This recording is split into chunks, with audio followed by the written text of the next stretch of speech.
We are still amongst the early adopters who figured this thing out. What did you observe with the 100K number? A lot of people being excessively happy and probably forgetting Odell's famous saying, stay humble and stack sats. If you look at the basic marketing funnel, the AIDA model, attention, interest, desire, action, the price is perfect for attention. Who is not drawn to a big number? If you've been in Bitcoin long enough and you've been like laughed at and mocked by like friends and family because you're this crazy person, the only one in Bitcoin, when the price actually goes up, it's a sense of vindication. When you go to the post office, you can buy Bitcoin at the post office. You can buy Bitcoin on the train station platforms. The Swiss National Bank has exposure to Bitcoin, but it's just not overtly pronounced.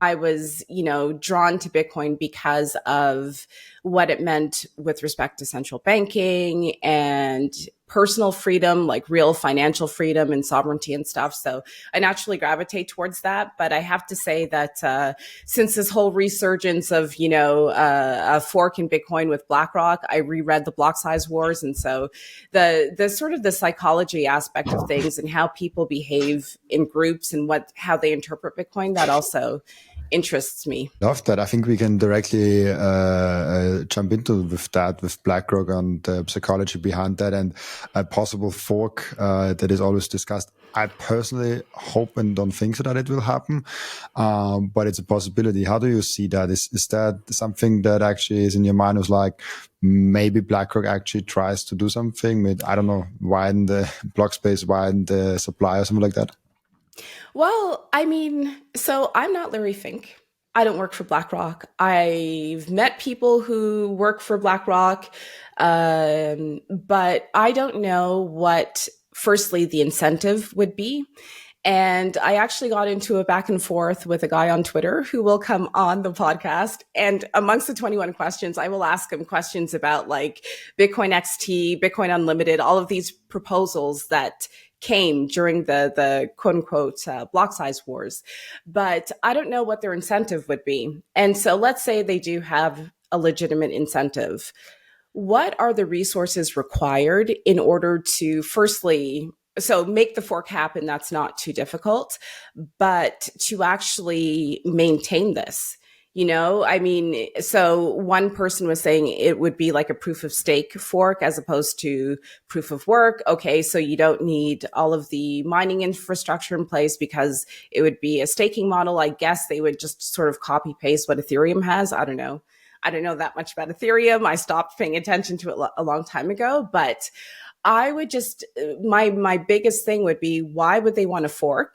And how much money, resources, influencers, because that was the other thing too. Like you need to get people who are credible in the Bitcoin space to persuade other Bitcoiners to move over to this new token.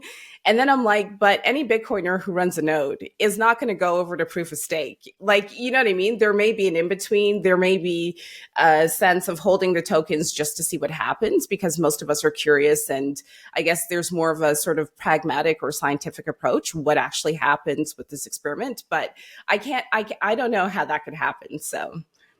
And it's an interesting one with like group psychology because I think the Bitcoiner crowd is the hardest to pay out. It's the hardest one to pay. Like, what will BlackRock do? They obviously will try to pay influencers to advertise for their things. But I feel like Bitcoiners are the worst possible people you can try to do that. Like they're most principled. They're really hard. They're really about the small details. Mm-hmm. Even if you are a high signal Bitcoin maxi, there will be a Bitcoiner that criticizes you for small behaviors. I speak from experience. I got roasted yesterday actually from Adam Back. First of all, I feel so humbled and honored that he even watches my podcast. Yeah, But that's amazing. yeah, that amazed me. But he roasted me for not staying on the topic and being too hyper bullish in the podcast in one episode. So like, Ah. even if you are a high signal Bitcoin maxi, you still get attacked from all sorts of angles. So it's interesting how this group psychology thing could work out. And what is it? Maybe interesting one.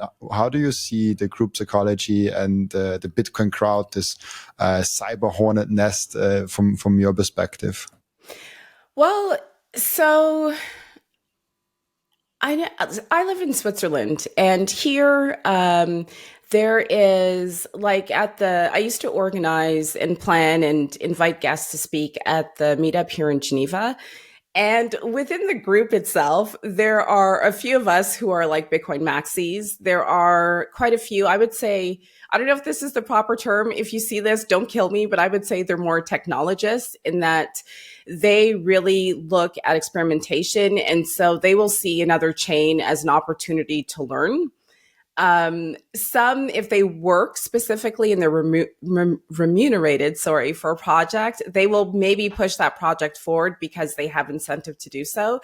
But I live in a context that is quite diverse, if you will, from a I don't know, blockchain perspective. There are things that I don't like, so I don't participate in them. And so my perspective is what I see here. And it's also like Bitcoin Twitter and Nostr.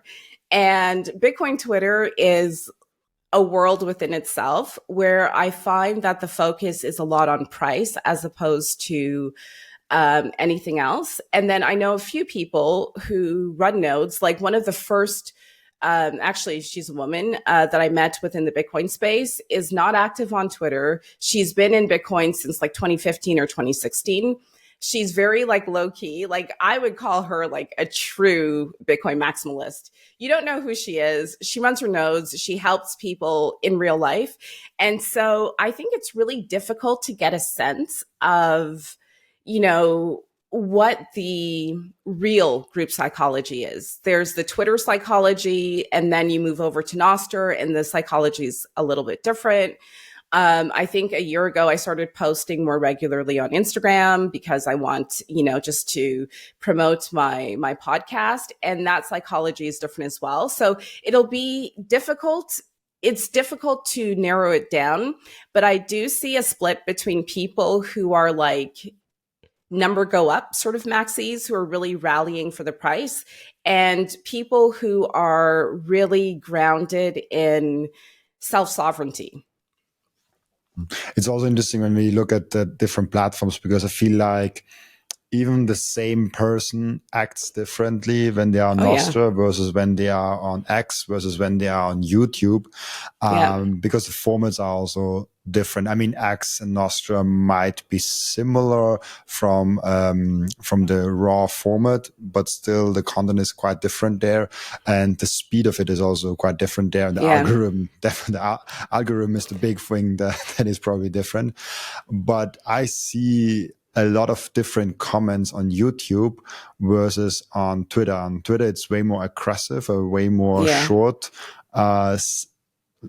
Let's say short-sighted, and on YouTube they are way more intense and a little bit more, because the people usually actually watch the whole thing to comment, and on Twitter they usually didn't watch it, which is an interesting phenomenon. Yeah, but the focus on price is interesting. How important is it for you to see the Bitcoin price maybe as a marketing tool for Bitcoin? Well, it's an excellent marketing tool. It's an excellent attention grabbing tool. Like if you look at the basic marketing funnel, the AIDA model, attention, interest, desire, action, the price is like perfect for attention. I mean, who is not drawn to like a big number or a big shiny object? And I think that it's probably healthy to acknowledge that aspect of human nature and not to be like, oh, I'm only in it for the technology.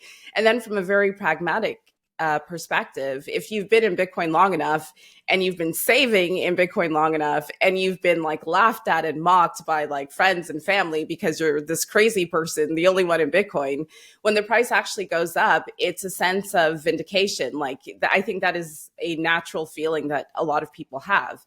And that said, it's like finding the ability to step back and not get too taken away by the price. Because then if someone or like an entity like BlackRock or whoever else will exist in the future comes along and dangles like your number in front of you, what you actually do. And so it's just, I think it's a balancing game. And I think that this is for people who were in Bitcoin a long time ago, when it hit 20,000 US dollars, I think that that was a big moment. And so for some of us who came along a bit later after it hit that pivotal number, 100,000 is another level of psychology. And it's just, I like to observe how people react to it and how people behave. What did you observe with the 100K number? A lot of people being excessively happy and probably forgetting Odell's famous saying, stay humble and stack sats, which is, again, understandable. Like, when you've been made fun of for quite some time about your crazy internet money, it does feel really good. And so it's like, you want to pull back. Or like with Justin Trudeau, I'm Canadian. I was born in Toronto. And when I saw him a few years ago mock Pierre Poilievre, who is the conservative leader, for actually speaking about Bitcoin to the Canadian public, I thought, like, that is just, that's below the belt. Instead of educating people, you're going to make fun of it. And so, here we fast forward a few years, he finally resigns and Bitcoin is rallying over 100K. Like, you know what I mean? So it's the balance and the ability for self to just take a step back and say, Sai, like, don't get too carried away. You're happy. This is actually happening. It's factual. It's documented.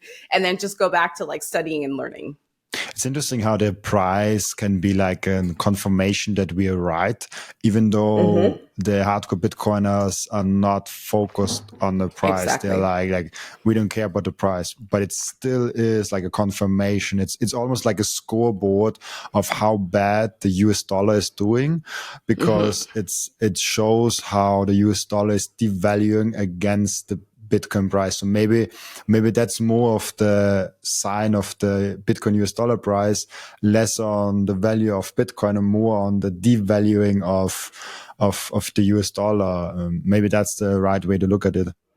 Yeah. And also a certain type of adoption, which type of market participants are starting to adopt, because again, I mean, like, I've spoken to very professional private bankers, whatever, about Bitcoin. I mean, I remember telling a former colleague, 2017 or 2018, I was like, you should really like look into Bitcoin, and he went to his private banker and said, oh, I had a meeting with him. And then we had coffee like a few days later, and he's like, oh, I spoke to my banker about Bitcoin, and, he said it's really not a good idea. And so you have these like where your reputation really does take a hit at a certain point. And so the price also reflects larger institutions that were once dead set against Bitcoin. I think Larry Fink referred to it as, a technology for bad people or for money launderers, drug dealers, whatever bad person you want to attribute to Bitcoin. And so now you see this turnaround. And so, I guess price it's deeper than just the number for some of us. I've lost your sound. Oh, sorry. I have a mute button on my side, and sometimes I forget to unmute myself. it happens like every 30th episode or something like that. I was just thinking, it's like when you go to a bank and ask them about Bitcoin, it's a little bit to like you're going in the early 1900s to someone that sells you horses and carriages and ask him, oh, what do you think about the car? Obviously, he probably doesn't like it because it cuts his market share. And the same thing is for me with banks and Bitcoin. It's like, you shouldn't go to the old incumbent system to ask him, oh, what do you think about the new thing? what do you Yeah. think about that? So it's a logical thing. But I actually see another. I'm curious about probably in Swiss it's probably even more so. I saw in Germany even banks getting onboarded to the Bitcoin, especially the Volksbank is really big on Bitcoin, and they're selling it. They are custodying for you. They're having events with over 1,000 Bitcoiners there this year. It will be really fun also. Oh, Like the they're bank in Germany is doing that. Yes, a German Oh, wow. bank, like a traditional German bank that it's here for like hundreds of years. Like it's a really big one, and they are having events. They are doing educational seminars. You can book really Bitcoin education there, which is good education, like Bitcoin, not crypto education, not against Bitcoin. Wow. They are having partnerships with Bitcoin only exchanges like 21 Bitcoin in Austria. So they are really like that's the most bullish bank that I have seen. But I'm curious if there's something like that in Swiss, because Swiss in general is more bullish on Bitcoin than yeah, Germany, I would say. Well, so Switzerland is it's the confederation, right? And it's separated into what is it, 26 cantons. I learned this for my citizenship test, which I took a few years ago. I had everything memorized, but we have four different official languages. And I personally, I'm Swiss, but I'm respectful to the fact that I didn't go through the educational system. So I still believe that I view Switzerland through the lens of a foreigner. And from my foreign lens, I see significant differences between the German speaking part of Switzerland, the Italian speaking part of Switzerland, the French speaking part of Switzerland. I live in Geneva, which is and my village is actually right on the border with France. And so we have a lot of, they're called les frontaliers. So people who live in France and work in Switzerland, like there's a lot of free flowing exchange between Geneva and France. And I see that I can feel the French influence here, even though it's Switzerland, very Swiss on many things. But with respect to Bitcoin in particular in Geneva, I feel as though there's a little more reluctance from like the BCGE, for example, the Cantonal Bank of Geneva, compared to Zug, Zurich, I think Lucerne, Bern. So while in like the German speaking parts of Switzerland and Ticino, the Italian speaking part of Switzerland, where you have the Plan B conference, they are very open and embracing it. The Zug Cantonal Bank offers services, etc. In Geneva, we're not quite there yet. Like it's almost as though they're holding on to the traditional financial system for as long as possible. Interesting. How do you see in general the Swiss people getting onto Bitcoin? I feel like they have more of this sound money principle in them. They have more about this private banking. We are not part of this global banking system. We want to have secure our bank secrets also and stuff like that. They seem to be more ready for Bitcoin than the rest of Europe. Yeah, I would say that the foundation, the low time preference mindset is far more present here than any of the other like 30 or 40 countries that I've visited. I think Switzerland is one of the last countries to actually leave the gold standard. And I do believe they did so because they had to adopt to the other fiat currencies that were just sort of doing their own thing. And so the foundation is here. I know people who still very much advocate for and believe in gold, like middle class people as a store of value. And this country also, when I moved here in 2008, I think that was the last year of the Swiss banking secrecy. I remember, because I do have a fiat account, my banker calling me saying, you need to come to the office like right now and sign a paper to attest that you are not American, because there was a big shakeup, in one of the fundamental, I guess, value propositions that Swiss banking offered to people, which was banking secrecy. So that business exited Switzerland. I think Delaware, the state of Delaware, picked up some of that business, but everything is here for it to happen. And like Yves Benhamim, the guy who's leading the initiative to add Bitcoin to the Swiss constitution, like he mentioned, when you go to the post office, you can actually buy card wallets. You can buy Bitcoin at the post office. You can buy Bitcoin on the train station platforms. So the state is involved. The Swiss National Bank has exposure to Bitcoin companies. The state is involved, but it's just not from a government perspective, it's just not overtly pronounced, but there are signs and there's evidence everywhere. Banks are involved with Bitcoin companies. Is it MicroStrategy or where are they involved? The Swiss National Bank, yeah. Again, Yves, because he did a lot of homework and a lot of digging, especially when he came to present at our meetup here in Geneva. When you go to the Swiss National Bank's website, you'll just see like active, passive, like you'll see their assets and liabilities, but you don't see in detail what they hold. However, because of disclosure laws in the US, when you go, you can actually see who holds what shares. And so through American legislation, people living in Switzerland are able to see what parts of what the Swiss National Bank holds. And they hold exposure to MicroStrategy. They hold positions in Bitcoin mining companies. And that's how, one person or a few people uncovered it, told the rest of us, and the rest of us go and look and say, oh yeah, it's there. It's interesting. I don't know if you know the intentions of that, but is that part of a global diversification strategy of just like let's pick as many different stocks as possible, or you think that might even be targeted of like, hey, let's get secretly a little bit of Bitcoin exposure and just buy, but not buying directly Bitcoin with it, because MicroStrategy is also in a lot of like Nasdaq 100 and stuff like that. So it could be also just like a diversification strategy of them. Well, MicroStrategy, I do believe, was only recently added to the NASDAQ 100, and the S&P held Bitcoin before that. So I'm not sure. And the S&P could actually hold Bitcoin, and no one knows, because as we know, Bitcoin is not centralized. We can't just go to the SEC's website and see, what the holdings are. So maybe they do hold it. We don't know. But I can only speculate. And I do think that the people who work for the Swiss National Bank are competent.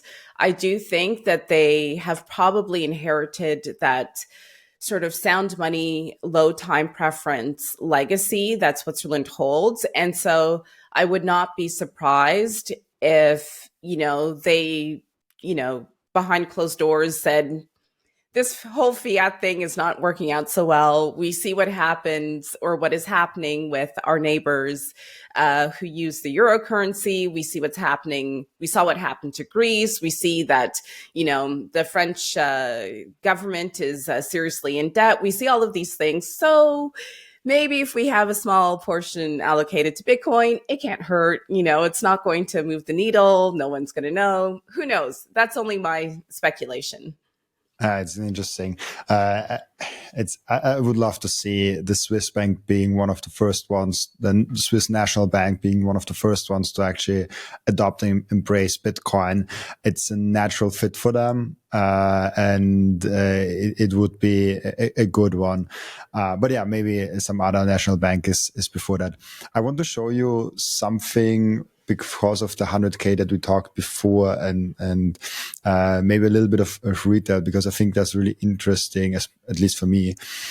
I like to look at Google Trends because it kind of gives you a feeling of where retail is kind of at. And we see here Bitcoin search term over the last, let's say, 12 months it is.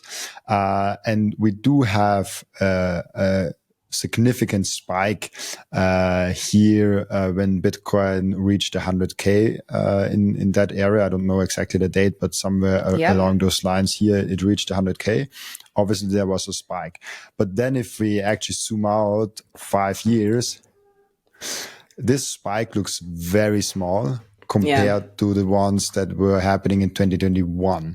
And we have now already not only a significantly higher price, but also because there are new Bitcoin added, if you look at the market cap, it's even bigger than that. So there's way more financial power in there. For me, this is a little bit of and it's even like we hit the 100K, but then the retail is even like less and less interested. And it kind of mirrors what I see right now in the general population outside of the Bitcoin crowd. They don't really care about the 100K. Like, I Yep. got some messages, but not really a lot. I don't know. First, like, how was your reaction from outside of Bitcoiners to that 100K? And what do you think moving forward that will be? Is that just like, do we need 200K to get the retail masses excited about Bitcoin? You know what? So the spike happened during COVID where people were inside and figuring things out, what's going on. Some people in Canada I know of took, was it called the PPP or PPE loan in Canada? Like some people took advantage, not just in Canada, in Switzerland as well, of the money that the government was handing out. And so part of that spike, yes, it could be attributed to price, but it could also be attributed to all of that extra money that was being given out to people. Today, after COVID, from my observation of the people around me, I think people on a personal level are sort of dealing with the fallouts of COVID. That could be separation, that could be divorce, that could be other problems that ensued because they were cramped together. And also the fallout of having to pay back some of that money that the government probably should not have handed out to people. And so the interest or the decrease in interest that we see may not only be about Bitcoin.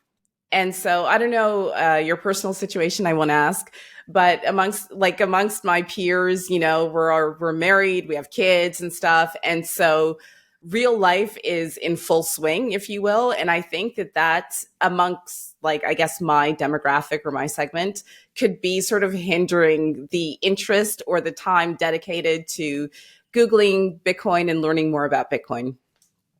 Yeah, that's an interesting point. I think it's interesting because when you look at my YouTube analytics, my average viewer is around 50 years old, Oh, wow. between 45 and 50. I have, and I tell this all the time, I have 3 times more viewers above 65 than under my own age, under 26. So my viewers are actually quite on the way older than myself, which is usually not the case. Usually, if you're a content creator, you usually have like around your age group or under your, because you're a role model and stuff. That's definitely not the case Are for you me. a role model? I don't think so. No, but I'm like, usually if you have like content creators, you usually have like a younger crowd listening to the content creator, and they are putting him as like a role model in whatever he's doing, especially on YouTube, because YouTube is also a lot of like how to do things or how to get better or like whatever. So in that case, YouTube is definitely my YouTube channel is definitely different. What my point was here is like the younger crowd, the Gen Z that I am also belonging to, seems to be more interested in crypto gamblings anyways than in Bitcoin. But that's just like subjective feeling. And also, I didn't do that before. I was just curious while you were speaking to see what the 2017 rise were looking like. And this is even crazier. I wasn't aware that it was that crazy. I still feel like we have, I just wanted to build it up because I still feel like we haven't seen what retail FOMO really looks like. I think we are not in a mode where retail FOMO really kicks in. But yeah, I was just curious how you see the 100K, because I was really disappointed with the reactions to that outside of the Bitcoin crowd. Yeah, it's weird. And again, like, amongst the people I know, recurring themes are, Yeah, really, family, security, which involves money and stuff. And for my, I don't want to sound pejorative or mean, but for my like normie friends who are not into Bitcoin, every time I mention it, they're like, be quiet.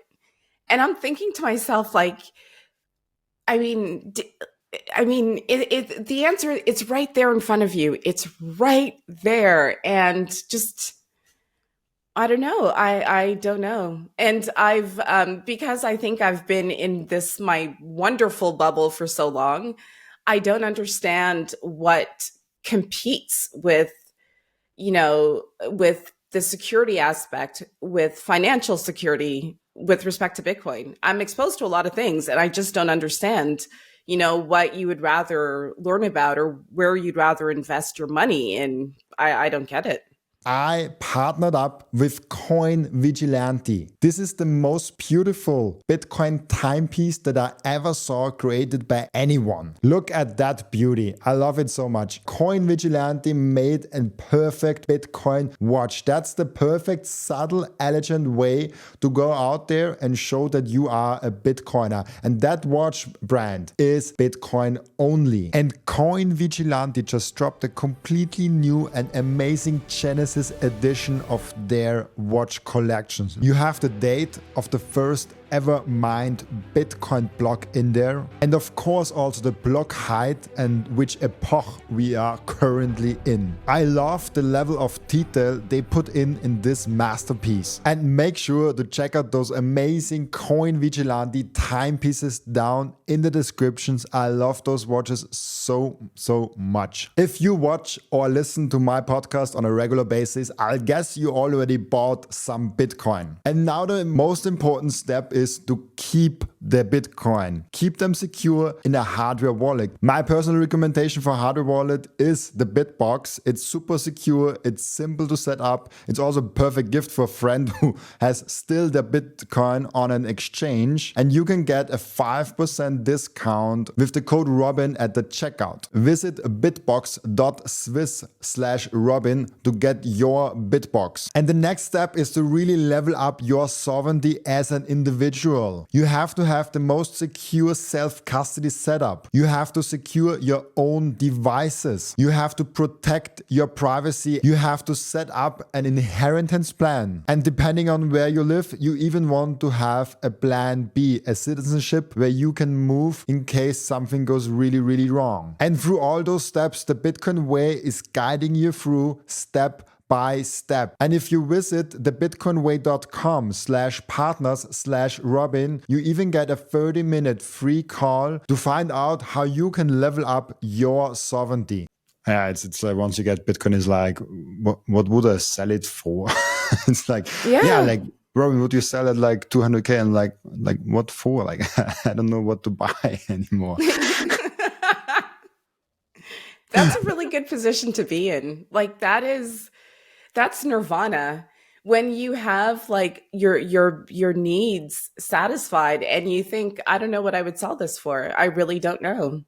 Absolutely. Yeah. It's like, my income is paying for my life. That's good. I can even save from that. So, I don't need to take out anything from a Bitcoin savings to buy anything fancy because I have everything that I really want. And then anything above that is like, okay, where can I put my money elsewhere? Bonds, stocks, real estate.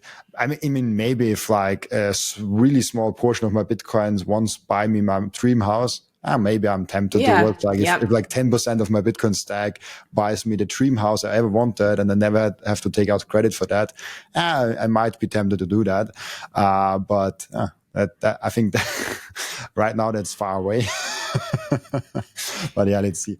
You mentioned you're from Canada, and you also mentioned that Trudeau stepped back. I think that was really quite recently, right? So rumors started to swirl when Chrystia Freeland, the finance minister, resigned, and she basically set fire to the party with her resignation letter. And then I think on Sunday or something, there were reports saying that he would likely resign this week. And yesterday, Monday, he gave his resignation speech. Interesting. That's something I think a lot of Bitcoin are happy for. It seems like it's the year. It's too much politics. Last year it was, but for me. But how do you look at, because we are now just 13 days away from the inauguration of Donald Trump? There are a lot of rumors of him signing an executive order at like day 1, 2, 3 of the SBR, the Strategic Bitcoin Reserve. How do you look at nation state game theory, the different kind of governments moving in different directions? What do you see there? I think that it's playing out pretty like in a very fascinating way. I don't like politics. I do pay attention, however, to policies that affect my family, that affect me. And it's from a very personal level, it's very surreal because I remember Max Kaiser talking about this like almost 10 years ago, saying that nation state FOMO would happen one day, that this game theory would play out. And we're actually seeing it play out. And if I think of like if I zoom out a little bit more, it's playing out under or against a backdrop where you also have the whole BRICS and emergent multipolar world, and they're looking for their own currency to conduct trade in and stuff. So it's a really fascinating and spectacular time to be alive, to not be directly involved, but to sit on the sidelines and observe what happens.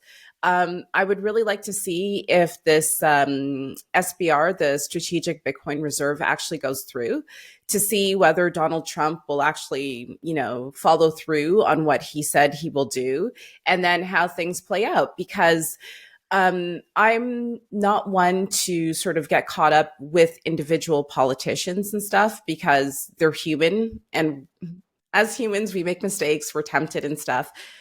But I do think that if this were to go through, and also specifically in the US, if laws were a little more friendly with respect to being able to use Bitcoin as a medium of exchange without being taxed and stuff, I really think that it could help the average American, my counterpart in the US, live a more prosperous and full life, lower their time preference. And I do think that will contribute to improvements within society. Interesting. Yeah. I love your perspective on, you don't watch politics, you watch the policies that affect your family. I resonate with that a lot. That's really cool. I had one question that I actually wanted to almost ask in the beginning. I kind of forgot about that. You have an interesting show with 21 questions that you ask a Bitcoiner within 10 minutes. What are your favorite questions to ask? And how many episodes did you do already? Like how many people you have you on? I've done, I want to say 25 or 26 episodes. Oh, nice. So far. I started in April, and the scheduling isn't like locked down as it should be, like yours is.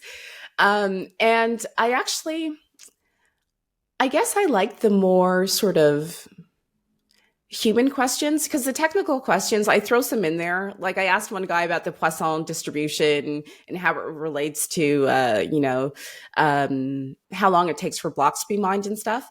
But I actually like the questions that cause people to sort of debate whether they want to answer it quickly so that they get within the 10-minute frame, or whether they want to like go full out and really express themselves. I like to see the reaction and the back and forth that they go through.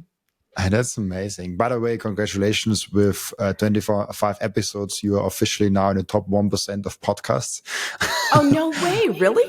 Yeah. Like there's a lot of statistics. I mean, there are different statistics out there, but generally speaking, if you have a podcast and you've done more than 3 episodes, you're in the top 3% already of the 3. Yeah. Like oh, wow. Most podcasters, I don't know if you can call yourself a podcaster if you have done 2 episodes, but most of them quit after 3 episodes. And then almost all of them had quit after 20 episodes. So if you have done 21 episodes or more, you're already in the top 1%, just because most quit to this Oh, point, wow. which is, I think, an interesting insight in the proof of work that it takes to do a podcast. And the more you do, and especially if you approach the 100, the 500, the 1,000, then you're really approaching almost elite levels, because you think there are a lot of podcasts out there. And even in my 1 year over 1 year now, I have seen Bitcoin podcasts start and already die again. even in my 1 year and 2 months that I'm doing it now. So the hard thing is not to stop, and the hard thing is to keep going. So already, congratulations to 25 episodes. You're doing better Thank than you. most people. How many episodes have you done so far? You are my 355th episode. Wow. Good for you. So you knock these out every single day, right? I do them every single day, and I'm starting to do a new show, an eighth per week on probably February. I'm starting a live show where I go over some news per week with 1-2 other content creators, which will be super fun. But yeah, like every day, it's hard, but I love it. Like that is so much more fulfilling than what I did before with IT security account management. That was not fulfilling to the same degree. Yeah. But so like really cool. What are you, is the podcast your main thing, or what else are you doing? I'm starting to, it's a slow partnership with a company called Sovereign. They reached out to me, and they're building a team of Bitcoin consultants. So we're in the beginning. It's Sovereign. It's SOVREIGN. And I'm going to interview 2 of their consultants tomorrow. They reached out to me. And initially, when I started to learn about Bitcoin, it was really about like me, and then eventually my husband, our wealth preservation, and then slowly but surely I'm like, it would be really cool to see how to, I guess, educate like individuals and also companies to, like figure out how to incorporate Bitcoin into their businesses or their business flows and stuff. And podcasting has been really helpful with this, because I like get to speak to a lot of different people who do different things. And I just like, we shall see. But for that, I did, where are you? Oh yeah, this is it, Sovereign. Oh, they're going to be happy. The Bitcoin. Yeah, I have soon Daniel Frank on my show. I think he's on, I think this week or next week, actually. Excellent. And he, I think, is the founder, if I've understood it correct. Yeah. It's interesting because someone, I forgot who it was, reached out to me like today, hey, would you not like to have Daniel Frank on your show? And then I was like, Daniel Frank seems familiar. Then I saw my calendar. He's already scheduled. I have that quite some times actually, where someone is like, hey, you should have him on, and I already have scheduled him. Will be fun to talk to him. And I think so Joe McGee is the one who tagged me in one of your posts, because you posted something on X saying, who should I have on my show or something? And I think it was Joe McGee who tagged me and said, you should have Saidah on. And I was like, okay. So the other thing too is that I had seen some of your clips and stuff, and a lot of it had to do with price. And I thought, like, I don't talk about price only, so who's going to want to hear what I have to say, kind of thing. There was that feeling of like, oh, I'm not going to volunteer to go on his podcast because I'm not going to make any type of price predictions. I'm not a trader. I don't. I look at generally what market participants are doing. I look at the trend, and then I leave the rest up to Bitcoin to do what Bitcoin does. It's interesting because we can almost do this right now, but if you look at my videos and you scroll through there is like every 6th or 5th episode probably like something with price or something that hints at the price. But if you then switch between latest to popular, then it's like only price. So it's like those who have the price in them and those who hint at the price, and like at a sudden move in Bitcoin, and all of a sudden in 2025 you had $1 million or something like that. So like those messages, those just get amplified a lot. So Yeah. what I see is, because I make content and I ask you and I ask each and every one of my guests is like, okay, what are you most passionate about in Bitcoin? And I talk about that. Yesterday, the episode, we talked about John Nash and how he might be, or Satoshi Nakamoto, or why he has so many different attributes to him also. And this was super, super interesting and had nothing to do with the price. But those episodes usually don't get the same reach as the episode saying, oh, you don't have enough Bitcoin, you should get to 0.1 Bitcoin is going to 1 million, retire on your Bitcoin. Like those things get way more reach. So I struggle with that a little bit, where I'm like, okay, I come around as just making things on the price, even though that's not true, but I understand it because most people don't research deeply, how much does he really on price, but they see the amplified clips, especially on Twitter. But it is what it is. I rather have the amplified ones than they are not amplified at all. So then my reach gets in general higher. So that's kind of the, I don't really care about it, but I observed it, that people say like, oh, why don't you do only about the price, which is not true at all.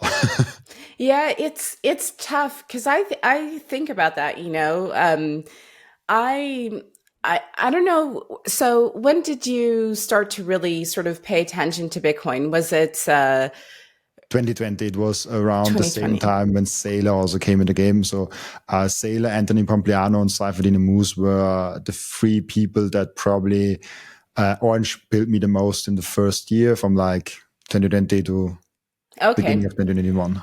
So were you familiar with Plan B and the stock to flow model? I didn't follow them at all. Like I'm now familiar with it, but I was not following him at all. And he only got in my forefront when I already was very deep in the Okay. Bitcoin.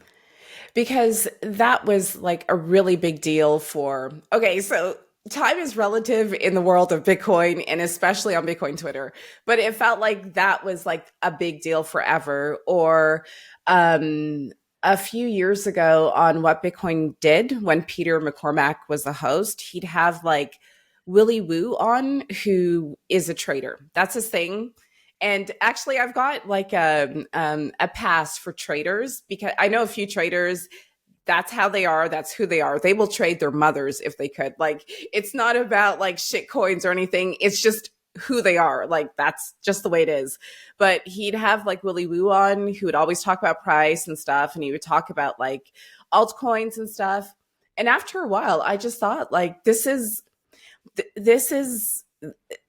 this is not my thing. I'm not interested. I don't want to be a gazillionaire. I don't want to have like the most amount of Bitcoin or money on the earth. Like, it's not my thing. And so I pulled away, and I noticed that when you don't talk about price and stuff, it just So sorry, I had to put this in. I will not read it out loud. I don't know if the algorithm likes that, but anyone who's watching the video can now see the memes. I really do enjoy that meme, and I think I shared it at least like 50 times on Twitter already. Sorry, I interrupted you. Go ahead. Oh no, that's okay. I haven't seen this meme actually.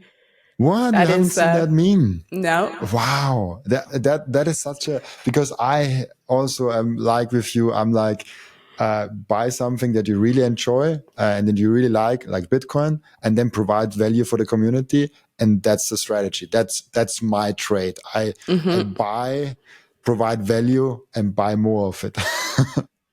Yeah, exactly. It's as complicated or as easy as that. That's really good. It's like, oh, what else did I hear? Uh the analysis is like horoscopes for women or something. Because you get caught up and you're like, yeah, it's going to be this price. And I mean, as an individual, nothing makes you look less credible than saying Bitcoin's going to reach X price by this date. And it doesn't. It does the complete opposite. But it's interesting because there have been a lot of examples, like Samson Mao, for example. I Hmm. like him a lot. I met him at the Sailor party at the 100K in Miami. He will Pardon? probably You met him where? at the Sailor 100K party in Miami. He was also there, and there is like I like him, but I think he's a good example of like it, even if you have a hyper bullish with day and time stuff like on you, and it doesn't come to fruition, it seems to not be bad on your reputation too much, because Oh he yeah. said within, I can remember before the ETFs came, he was like, Bitcoin will reach $1 million within weeks.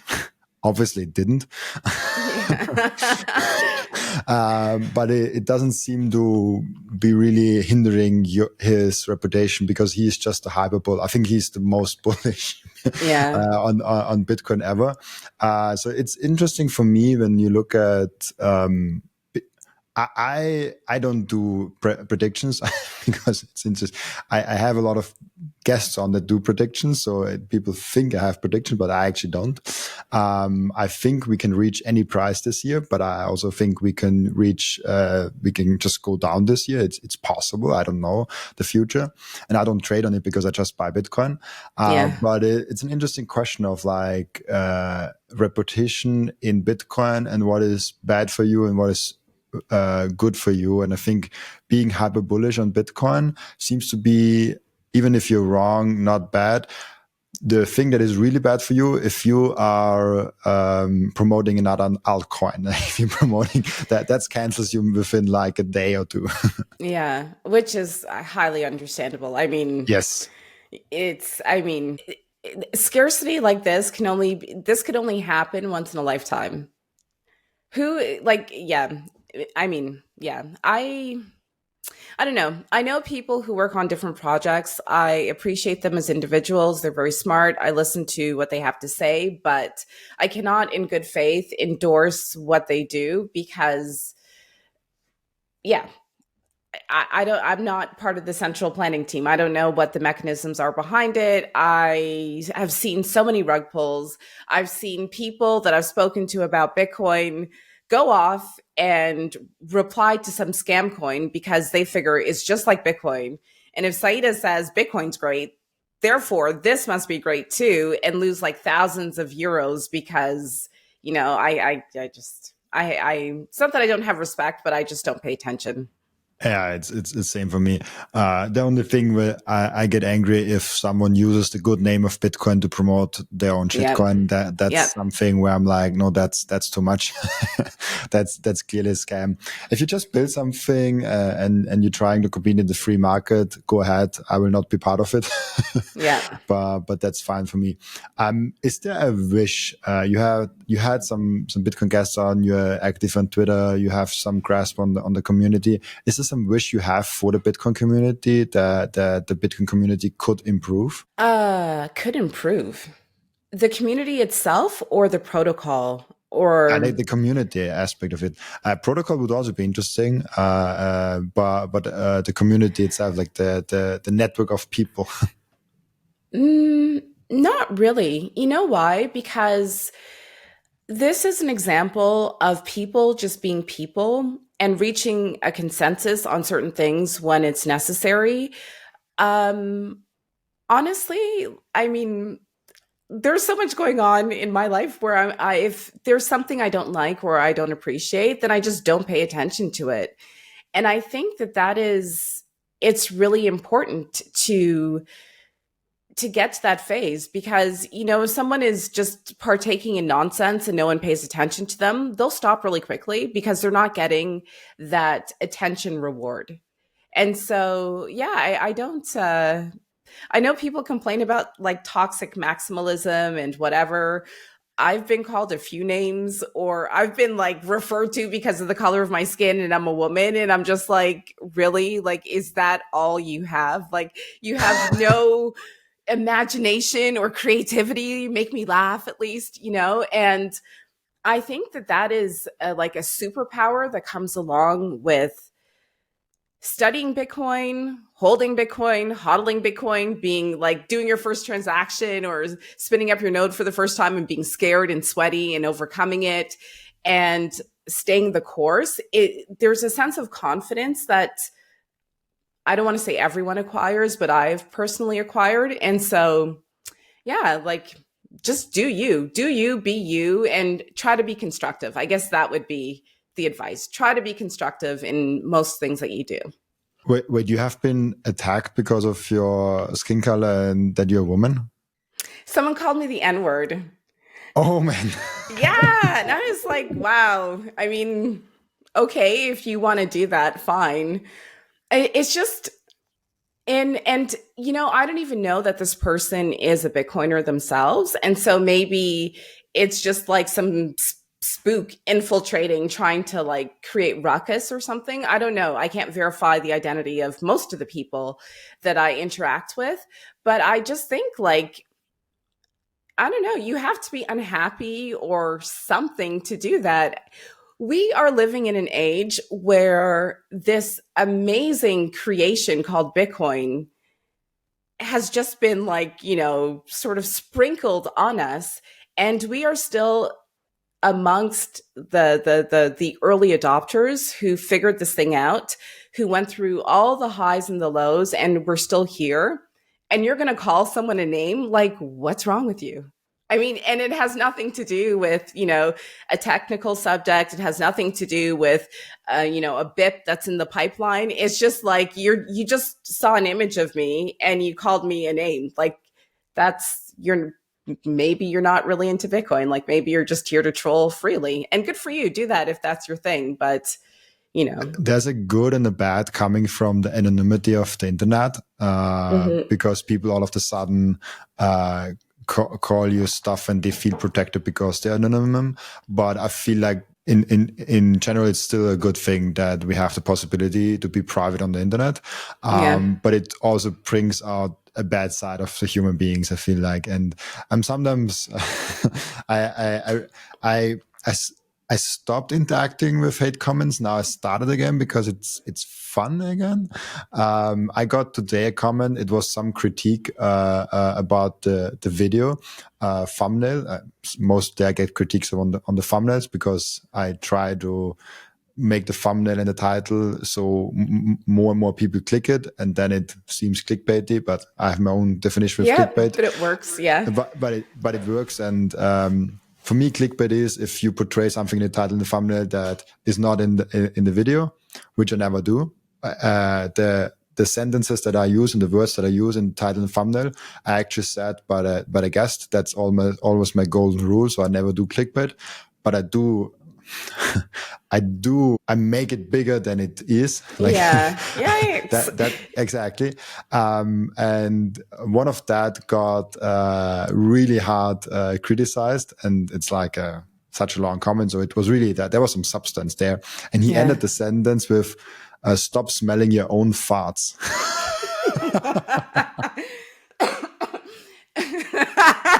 That's funny. And then I was like, that's nice. And I was just like, oh, how do I do that? Like, I cannot stop. And then I was like, yeah, let's leave it like that. That's funny. But I do like, like trolls, and I feel like I don't get them enough. I feel like I'm not controversial enough. I get, hate comments or troll comments or even really bad comments every third day or something like that. And I probably will at some point make like a video of the collection of all the hate comments. Yeah, that's good. I think that's a lot of fun. I always enjoyed them watching from my favorite creators if they do it, but it's fun to see it. And it's almost like a creativity. But there has to be some creativity in there. Just calling you an N-word is not creative at all. Like there's nothing to that. That's lazy. Yeah, it is absolutely lazy. And, you know, I'm North American and I moved to Switzerland in 2008. So it's been a long time and I've assimilated into sort of the mindset here. It took a while, but to just like be myself, go out, you know, no one, I mean, I do live close to the French border. French people are different, but in Switzerland itself, like I don't feel people target me or anything. In North America, it was different. Going to the US, I know black and white is just like the lens through which many people see things and stuff. And so I just see Bitcoin as an opportunity in a long time frame for people to really start focusing on the value that they bring to their communities. And so, you know, when one type of person or one group of elites are no longer in charge of the money printer, and there can be a fairer, I'm not saying perfect, but fairer distribution of money, perhaps that will incentivize regular people, because there's still, what is it, 4% of the population are psychopaths or something like that. There's still like that 4% that'll stir things up. I don't want to swear, but for the regular people, like I think it's an opportunity to really, you know, define who you are, what you bring to the table, so to speak, and build collectively around that instead of just like, yeah, just focusing on what people, you know, what traits they have and whether you think that this type of trait is like is worthy of whatever your sense of worthiness is. Yeah, this political divide between one group and another group, and they're like hundreds of those groups that you can divide is really sad to see, and how you get attacked just because you say something that goes towards one group and he thinks he's towards another group. It's sad to see with all types of different issues. Do you think Bitcoin has the potential, as you just described, to build a bridge and to solve kind of these issues? Because I feel like there's two narratives. Like one narrative is Bitcoin fixes the money and fixes therefore almost all issues, and Bitcoin is just money. It's just a tool and will not change anything about the human psychology. I think like time horizon is a very important variable in this. So in the immediate term, I don't think so, because we're still like, even the discussion about is Bitcoin a currency or is it a commodity, like these legal definitions, we're still using our old school mindset to project onto Bitcoin what we need it to be. And so in the short term, no. In the long term, maybe. Because again, it's scarcity. Like you have to, if you can't physically confiscate someone's Bitcoin, like you could with gold, for example, you have to figure out another way to get that from them. And that other way could be providing value. Within our meetup group, we've had this back and forth for a long time, because there are people, understandably, who come from countries that have been at war for a long time, say that there's no way Bitcoin will help eliminate wars. I don't have that experience, so I'm still idealistic in my view. I think Bitcoin will help minimize wars, because you need resources in order to run wars. And when your resources are scarce, then you have to rethink how you're going to go about doing things. So I think it is possible in the very long term, and I'm hopeful for that.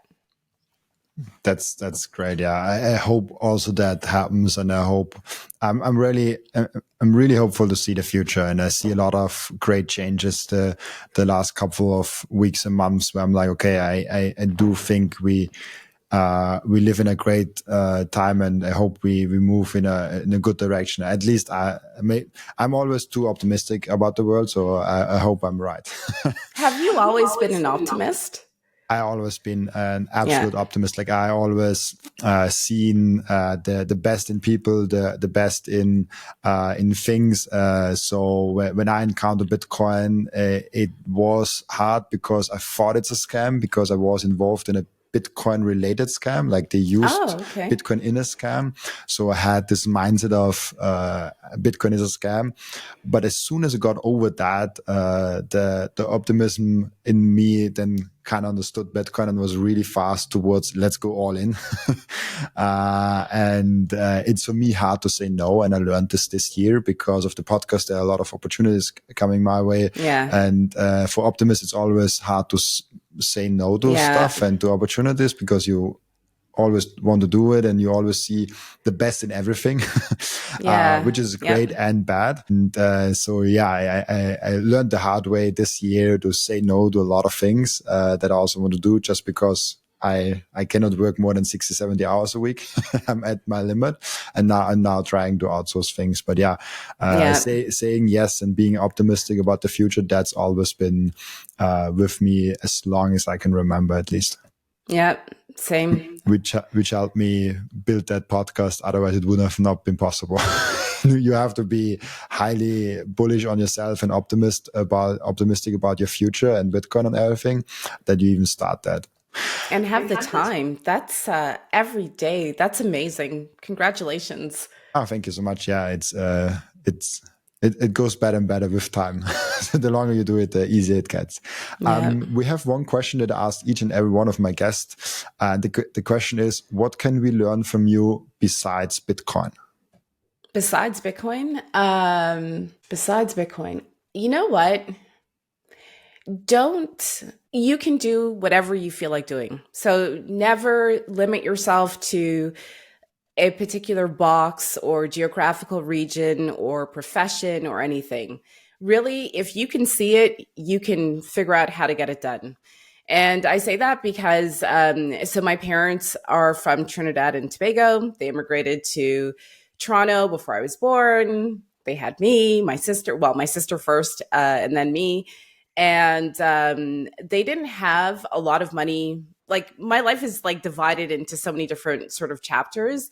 But from the ages of, I would say, like my birth to about maybe 10 or so, my parents didn't have a lot of money. They were in school at university. They had to work part-time to pay off their student loans, like the typical story, if you will. And my first few years were in like lower income housing, but it was really a means to an end, I guess you would say. And then they paid off all their loans. My parents, they're retired now, but they were high school teachers. They had good salaries at the time. And, you know, we just lived life and stuff. And during those like first, I guess, 10 years, and even throughout high school, there were a lot of stereotypes that were projected about, especially within the Black or Caribbean community, like being a single mother, just having a certain like way of living or seeing things. And I always thought, you know, we can choose. I don't want that. You know, I want other things. I want to travel. I want to do so many different things. And that's what I ended up doing, because I just said, you know what, this is a stereotype. This is sort of a like a schema, a scheme that's put out there, a template that's reinforced through, I'm going to sound like a conspiracy theorist, but it's reinforced in movies and music. I like this movie, I like this song, but that's not who I am. I appreciate the artwork, the storytelling, but I'm not going to follow along with that. So essentially follow your own path. That's so important, and that's such. It's a message that you hear so much. It's almost like a message that is such a no-brainer, but still I see almost nobody following that advice. It's one of that, like almost everyone says it, and less people than say it actually do it, because people are thinking they have to confirm with their prior experience and in their prior boxes, and they have to stay in that lane. It's a topic I could talk hours about, but I like the message, and that's why I asked that question, because I think it's really important to get an identity outside of Bitcoin also for Bitcoiners, and to get other things than just Bitcoin in there. Of course. That's why I like the question. It brings out another side of all the Bitcoiners that are here. And it's interesting because, as you also did today, most of the Bitcoiners think 1, 2, maybe sometimes 3, 4 seconds before they answer that question, because they are not used to answering questions outside of Bitcoin, and I like to challenge those things a little bit. Yeah, really cool. Thank you so much for the answer and for that. We have an end routine in the podcast where the previous guest is asking a question for the next guest without knowing who the next guest actually is. And your question from the previous guest, we already discussed it a little bit, is about John Nash. He was really big on him. What do you know about John Nash, if you know him, and could he be Satoshi Nakamoto? So I know very little about John Nash, and so I will go back and look at your previous episode to see. And with respect to could he be Satoshi Nakamoto, I will say the most cliche thing ever: we are all Satoshi Nakamoto, and I don't, I don't necessarily speculate on who Satoshi could be, because I mean, I don't think, yeah, that's not my cup of tea. So yeah. It's a good thing to do. I also try to not speculate on it, but honestly, it was the most compelling case I have ever heard from anyone about John Nash, and I didn't knew John Nash at all. Like the name, and didn't even knew that he was a Nobel Prize winner and stuff like that. Like he was just a no name for me. So yeah, that was interesting for me. I was like, oh, like. all the things new in one episode. So you will see me with a lot of question marks in that podcast episode. Oh, nice. Because I didn't know anything. Really cool. Thank you so much. Saidah, is it that right pronunciation? Saidah? Saidah. Oh yeah. The E. Yeah. It's not English. It's like the E has to be spoken also. Yeah. Saidah. Thank you so much, Saidah, for being on. Before I let you go, where can people find you, ask you questions and reach out to you? So on X, it's at Ask a Bitcoiner 21. Questions. If I added questions, it would have been too long. On Nostr, you can find me at Saidah. And on Instagram, it's Ask a Bitcoiner 21 questions. And yeah, the YouTube channel is youtube.com/Ask a Bitcoiner 21 questions. Really cool. Thank you so much. As always, I always put the link of my guest, the Twitter link, in the description. I guess from there, people can find everything else also from you. Thank you so much for being on here with me. Also, thank you so much for everyone that is watching and listening, for joining us today. As always, I'll be back tomorrow with another episode. Bye-bye. Bye.